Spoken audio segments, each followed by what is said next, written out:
A Frente Parlamentar da Agropecuária pede a anulação de 3 questões do primeiro dia de provas do Enem. Repórter Bruno Pinheiro de volta aqui ao Jornal Jovem Pan. O que a bancada alega? E você tem inclusive um convidado para a gente, é isso?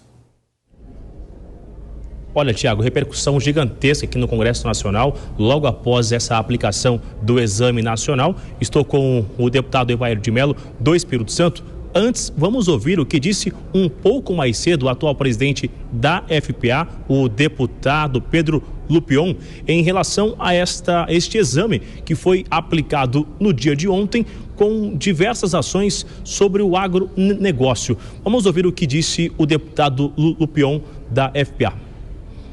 Nós estamos tomando medidas importantes, pedido de requerimento de informações para o Ministério para entender as razões que levaram a esse questionamento, convocação do senhor ministro da Educação nas mais diversas comissões da Câmara e do Senado e também anular as questões 89, 70 e 71, que além de serem mentirosas, são subjetivas, ou seja, a resposta só agrada ao avaliador, a resposta só é correta a que ideologicamente está alinhada com quem preparou a prova. Ontem, antes de aplicar este exame, eu acompanhei uma entrevista coletiva do governo Lula e também do ministro da Educação, que afirmaram antes da aplicação que não havia nenhuma interferência do governo federal. Agora sim, uma ótima noite ao senhor. Ouvimos já essa fala sobre requerimentos que foram apresentados. O senhor é autor do requerimento de convite ao ministro da Agricultura, do ministro da Educação. Qual é o objetivo dessa convocação aqui no Congresso Nacional, deputado? Obrigado, uma boa noite a todos. Dizer que eu sou pai de filhos que realizaram a prova de ontem e desde a hora que eles chegaram em casa e começaram a me relatar o que era a prova, realmente criou uma revolta na família, primeiro pela questão do agro, né? Foi uma clara ofensa ao setor produtivo, de uma ignorância técnica e comercial, assim, impossível a gente imaginar uma ignorância daquele tamanho, e uma afronta que não ficou somente no agro, né? Questões, por exemplo, que questionam o importante acordo União Europeia-Mercosul. Isso tem um forte impacto no agro. Questiona, por exemplo, a questão da competitividade. A palavra competitividade na prova ela é questionada, que na verdade, o grande potencial da agricultura brasileira.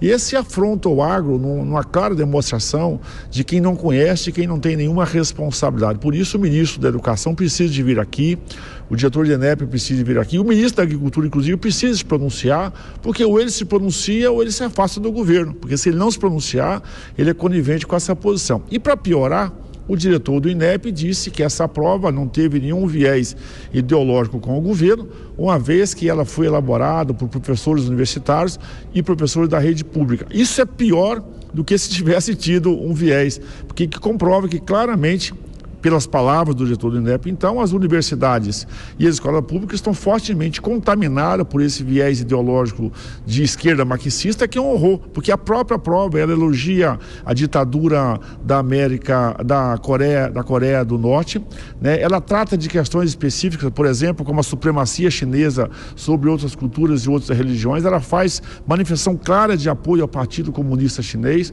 ou seja, é uma prova que, em tese, ela começa pela Frente Parlamentar Agropecuária, pela anulação das questões que fala mal e mente sobre o agro brasileiro, mas nós já estamos levando a hipótese de cancelar toda a prova, porque ela afronta com a economia, com a moral, com a ética, ela questiona textos bíblicos, por exemplo, né? É uma prova muito subjetiva. A própria redação, confusa realmente para levar os alunos. É um filtro que quer selecionar só alunos que pensam com a esquerda marxista para as universidades. É um recrutamento como se fosse para levar para o Partido Comunista Chinês. A gente continua acompanhando. Antes de retornar ao estúdio rapidamente, já tem uma data de quando esses requerimentos serão analisados, deputado? Nós vamos trabalhar para que a partir de amanhã, na terça-feira, que já tem Comissão de Fiscalização Financeira e Controle, já possa ser apreciado os primeiros, e naturalmente na quarta-feira, na Comissão de Educação, na Comissão de Agricultura, possa ser apreciado esses requerimentos, porque nós vamos a fundo. O Brasil que trabalha, levanta cedo, produz, que honra pai e mãe, né, que tem Deus como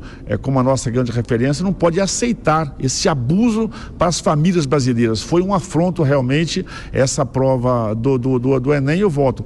A impressão que se tem, eu li toda a prova, meus filhos fizeram a prova, a impressão que tem que é mais um exame de seleção de recrutamento para o Partido Comunista Chinês do que propriamente para recrutar engenheiros, agrônomos, farmacêuticos, médicos, advogados, de tantas profissões importantes, cuja a formação precisa de ter um cunho acadêmico, mas com esse exame de seleção não é profissional de futuro que nós vamos recrutar, não. Essa é a repercussão no Congresso Nacional, ao vivo com o deputado Evair de Mello. A gente continua aguardando essa análise dos requerimentos, viu, Tiago? É isso, Bruno Pinheiro de Brasília. Bom, enquanto isso, o ministro da Educação, Camilo Santana, descarta cancelar o Enem após o vazamento de imagens da prova antes da hora. A foto mostra a página do tema da redação. Ao ser questionado sobre os riscos de cancelamento, Camilo Santana afirmou que, abre aspas, de forma alguma, fecha aspas. Cristiano Vilela, mais uma vez o Enem no centro da polêmica, e há uma questão ideológica ou não? A bancada do agro tem razão em reclamar ou não?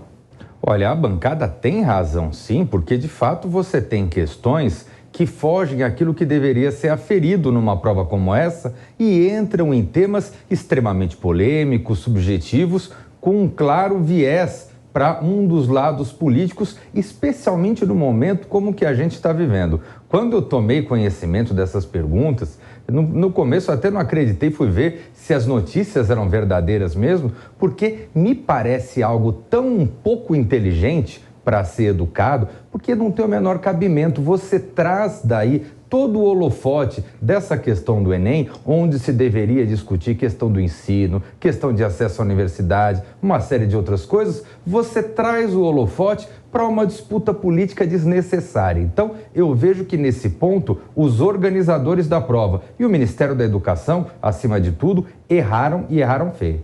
Bom, Dora, de qualquer forma, o governo tem algum tipo de interferência na feitura da prova? Dizem que são professores, enfim. Qual é a politização dessa prova, se é que existe?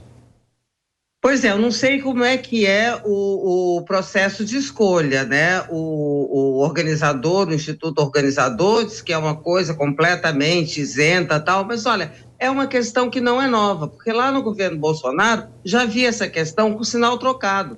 Para o outro lado, Bolsonaro chegou a dizer que o Enem, agora sim, o Enem vai ficar a cara do meu governo, vê se pode. Isso não pode acontecer, nem para um lado, nem para o outro. Agora, cancelar por causa de 3 questões no universo de 90, que eu concordo no seguinte, acho que isso não prejudica a formação de alguém, claro que tem uma dramatização aí um pouco exagerada, mas eu li as 3 questões, a questão ali é que é a subjetividade, né? Você não sabe, eu não saberia o que responder, porque eu ia olhar aquilo e disse, bom, o que a pessoa que elaborou quer que eu responda, porque são questões subjetivas, elas não são objetivas.